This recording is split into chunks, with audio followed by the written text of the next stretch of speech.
Pernah nggak kamu mengalami kejadian nyata melihat yang namanya penampakan makhluk halus tepat di hadapan kamu dengan mata kamu sendiri?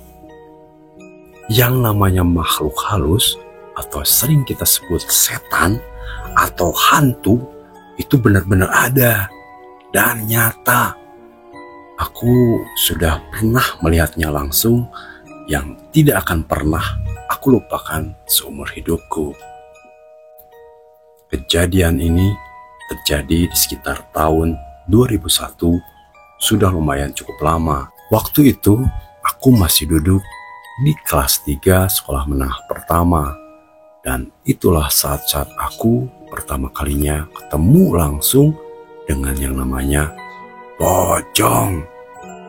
Sumpah, semua bulu kuduku merinding jadinya. Bentuknya itu aduh, hancur banget. Sulit dibuat diungkapkan dengan kata-kata. Ini kejadiannya.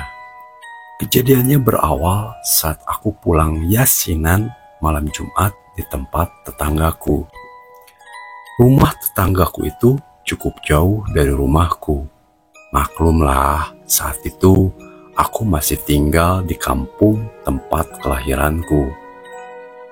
Pada saat itu, di kampungku yang namanya penerangan alias listrik dari PLN masih tergolong langka.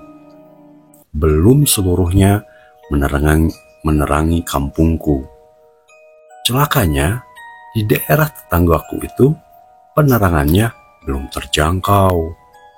Nah, setelah selesai yasinan malam Jumat, aku pun pulang sekitar jam 10 malam lewat.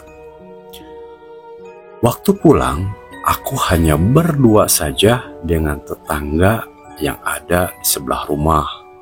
Dalam perjalanan pulang, kami harus melewati hutan karet dan semak belukar yang sudah lama gak terawat. Kalian bisa bayangkan kan gimana serem dan sepinya tempat itu.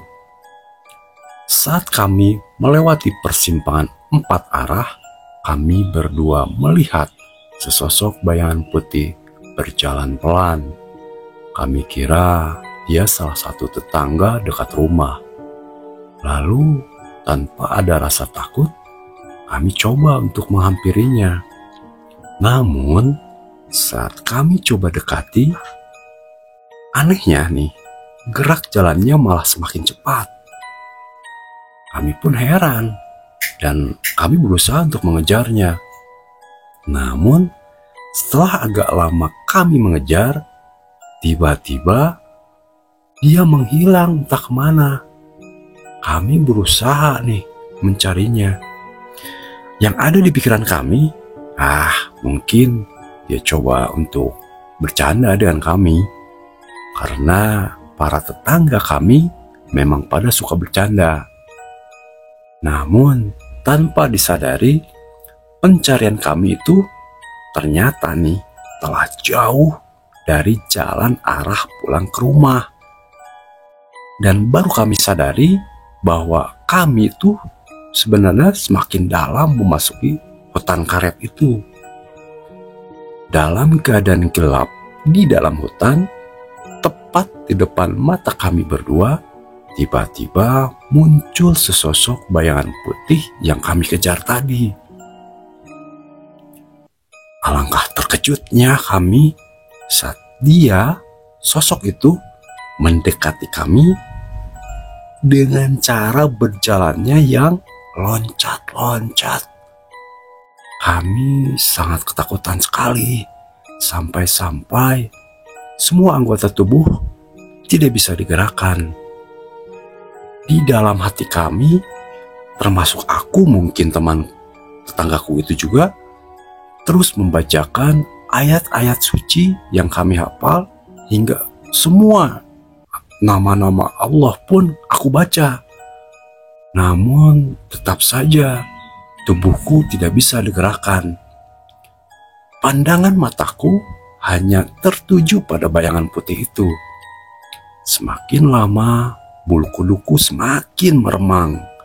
Bahkan saat itu rasanya aku ingin pingsan, tapi tidak bisa. Aku lalu melihat kembali sosok bayangan putih itu. Ternyata bentuk mukanya sangat seram. Dia semakin mendekatiku dan ketakutanku semakin menjadi-jadi.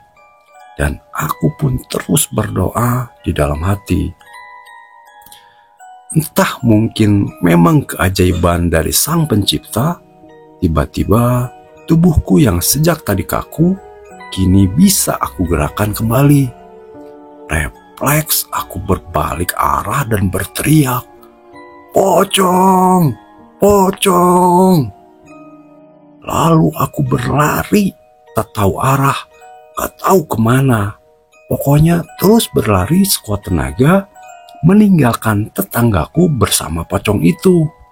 Namun sialnya, pocong itu malah terus saja mengikutiku. Sambil terus berdoa di dalam hati, aku terus berlari hingga semua tubuhku banyak goresan, lecet-lecet karena terkena semak-semak belukar yang ada di hutan. Namun saat aku sedang berlari dengan sekencang-kencangnya, tiba-tiba dari semak belukar yang ada di depanku muncul sosok bayangan hitam dan menangkap tubuhku. Ternyata dia itu tetangga yang ada di sekitar rumahku yang mendengar jeritan dari teriakanku yang keras tadi. Dengan perasaan takut bercampur senang, aku pun memeluk erat tubuh tetanggaku itu. Setelah merasa cukup tenang, lalu aku diantarkannya pulang ke rumahku. Aku lalu menceritakan kejadian seram tadi kepada orang tuaku. Dan singkat cerita, keesokan harinya tetanggaku yang semalam itu bareng pulang denganku ditemukan pingsan di tepian hutan karet. Katanya dia tidak sadarkan diri ketika pocong itu memperlihatkan wajahnya tepat di depan muka tetanggaku itu. Dan sampai saat ini kejadian melihat langsung pocong itu enggak akan pernah aku lupakan seumur hidupku. Dan jangan-jangan coba kamu tengok di belakang kamu. Takutnya ada pocong juga. Terima kasih yang sudah mampir. Terima kasih juga yang sudah like, yang sudah komen, yang sudah share juga. Dan yang belum subscribe, silahkan subscribe, itu gratis. Terima kasih ya support subscribe-nya.